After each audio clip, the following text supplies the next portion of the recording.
Don't miss the tea. Subscribe now. Girl, pour me another glass of wine. Seriously, fill it to the rim. You are not going to believe the absolute circus I have been living through for the past 2 months. You know I've been trying to buy a house, right? You know how excited I was. I had the Pinterest boards ready, I had the color palettes picked out, I had a whole vision for me and Cooper. Just a girl and her dog living the American dream in rural Kentucky. Simple, right? Wrong. It has been an absolute nightmare, and it is entirely because of this woman. This realtor. Let's call her Sharon, because she is acting like the ultimate Sharon. So let me set the stage for you because I need you to understand that I am not crazy. I am not being a Karen, I am not being difficult, and I am certainly not asking for the moon. We live in Kentucky. Outside the big cities, dirt is cheap and houses are reasonable. I have done my math. I have sat down with the calculator, I've looked at my savings, and I know exactly what I can afford.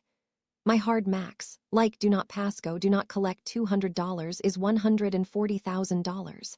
And honestly, for what I want, that is plenty. I'm not trying to buy a horse farm or a mansion. I just want a cute little shoebox. I'm talking 700 to 900 square feet. That is it. It's just me and the dog. I don't need 4 bedrooms to clean. I don't need a formal dining room that I'm never going to use. I want a cozy little cottage where I can qualify for those FHA or USDA loans, pay my mortgage, and have enough money left over to actually buy groceries. So I find Sharon. She seemed nice at first. You know the type, super bubbly, blonde highlights, very I'm here to make your dreams come true. She drove a nice car, had the blazer on, the whole 9 yards. I thought, great, she's a professional. She's going to help me navigate this because, Lord knows, I have no idea what I'm doing. I'm a first-time buyer. I don't have parents helping me. I don't have a husband handling the finances. It is literally just me out here trying not to drown. I told her explicitly, Sharon, my budget is $140,000. I am looking for small, rural properties. I am low maintenance. She smiled, nodded, took notes, and I signed this representation document she shoved in front of me. She made it sound so standard, like, oh, just sign this so I can legally unlock doors for you. I didn't think twice. I just wanted to see houses. Girl, the moment the ink was dry, the mask slipped. I swear to you, this woman is not working for me. She is working for her commission check, and she is working for her own entertainment. Here is the tea. I have sent her listing after listing. I'm on Zillow every single night, scrolling until my eyes bleed. I find these adorable little places. There was this one last week. Oh my God, you would have died. It was perfect. It was a little 800 square foot bungalow, needed a coat of paint, but it had a fenced yard for Cooper and it was listed at $135,000. It was exactly what I asked for. I text Sharon. Hey, just saw this pop up. Can we go see it tomorrow at 5? Radio silence. I wait an hour. Nothing. I wait 3 hours. Nothing. The next morning, I text again. Hey, Sharon, really interested in the bungalow on Elm Street. Finally, she texts back at noon with, oh, hun, you don't want to see that one. It's in a transitional area.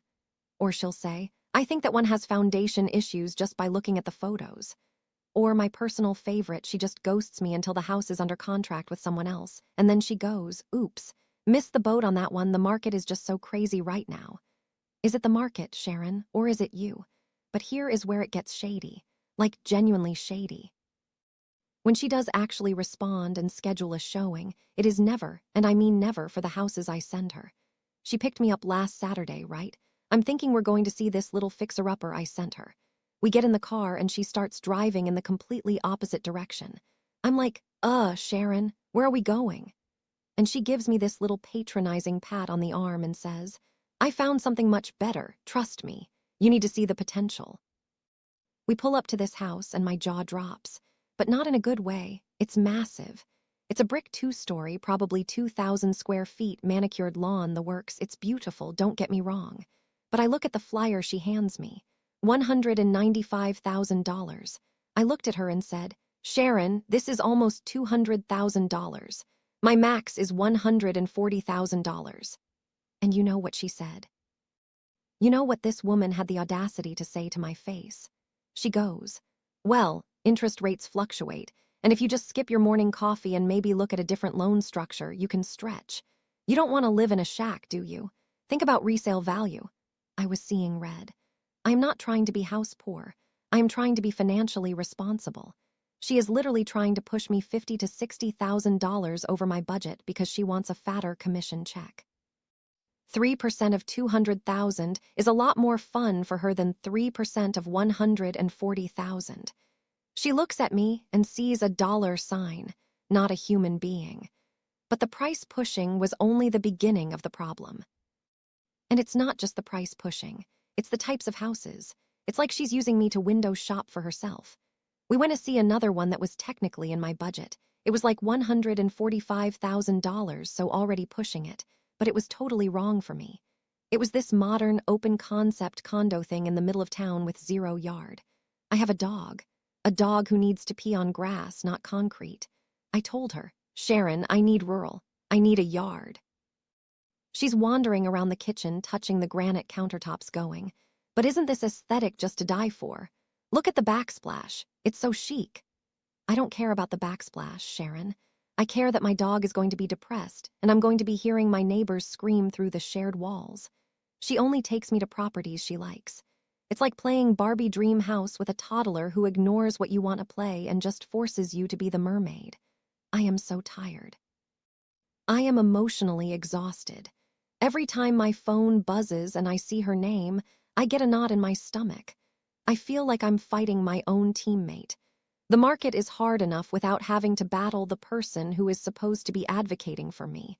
But here is the part that has me literally shaking with anxiety. Remember that paper I signed? I'm terrified.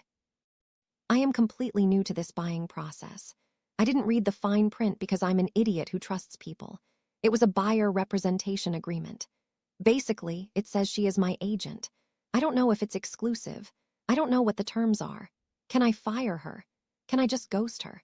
I'm scared that if I go to another realtor, someone who will actually show me the $130,000 cottages I want, that Sharon is going to pop out of the bushes with a lawsuit. I've heard horror stories about people having to pay commission to their first realtor even if they buy a house with a second one. I cannot afford to pay 2 commissions. I can barely afford the down payment as it is. I feel trapped. I feel like I'm being held hostage in this car ride of expensive homes and gaslighting. I don't have anyone to ask. That's why I'm dumping this all on you. I feel so stupid. I should have stood my ground earlier. I should have told her off the first time she drove me to a $180,000 house. But she's so pushy, and she uses all this real estate jargon that makes me feel like I don't know what I'm talking about. She makes me feel like my budget is embarrassing. Like I should be ashamed for only wanting to spend $140,000. She treats my budget like it's play money, like it's cute that I'm trying to buy a starter home, but that I should really step up to the big leagues. It's disrespectful, that's what it is. It is fundamentally disrespectful of my boundaries and my financial safety. I just want a little house for me and Cooper, that's it. I want to paint my walls, mow my little patch of grass, and pay my affordable mortgage. Why does she have to make it so complicated? What do you think? Do you think I'm overreacting? Do you think she's actually being shady, or is this just how realtors are? Because if this is how the industry works, I might just live in a tent. I swear to God. Pass the bottle. I need a refill before I even think about checking my email to see what monstrosity she's sent me today. Probably a $250,000 castle with a moat. I can't take it anymore.